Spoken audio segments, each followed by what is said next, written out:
کہ اسلام آباد کے سیکٹر G8 میں کیپٹل ڈیولپمنٹ اتھارٹی نے پی ٹی آئی کے مرکزی سیکریٹریٹ میں آپریشن کا آغاز کر دیا ہے۔ کیپٹل ڈیولپمنٹ اتھارٹی حکام یہ بتاتے ہیں کہ آپریشن بلڈنگ قوانین کے خلاف ورزی اور تجاوزات کے خاتمے کے لیے کیا جا رہا ہے۔ حکام کا یہ کہنا ہے کہ عمارت میں ایک اضافی منزل غیر قانونی طور پر قائم کی گئی تھی۔ پلاٹ مالک کو خلاف ورزیوں پر متعدد نوٹسز بھیجے گئے تھے، لیکن جب کوئی اس حوالے سے رسپانس نہیں کیا گیا تو یہ کارروائی عمل میں لائی گئی۔ ہمارے ساتھ موجود ہیں ڈان نیوز کے رپورٹر شکیل قرار، ان سے یہ جانتے ہیں۔ شکیل، بتائیے گا اس کارروائی سے قبل کتنی بار نوٹسز جاری کیے گئے تھے اور حکام کو مطلع کیا گیا تھا اس متعلق؟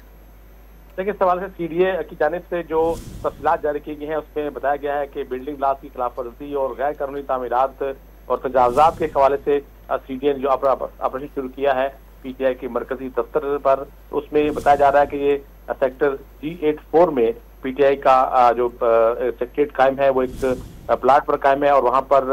پہلے سے ہی غیر قانونی تعمیرات اور تجاوزات کی تھی، جس پر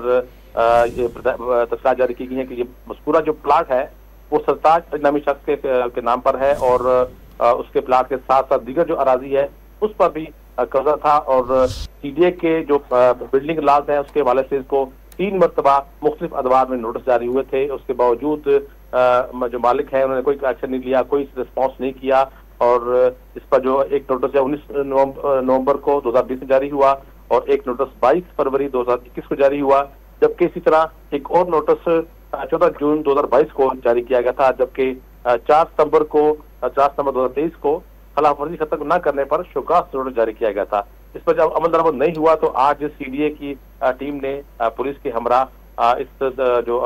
عمارت ہے اس کو مسمار کرنے اور تجاوزات ختم کرنے کے حوالے سے باقاعدہ آپریشن شروع کر دیا ہے۔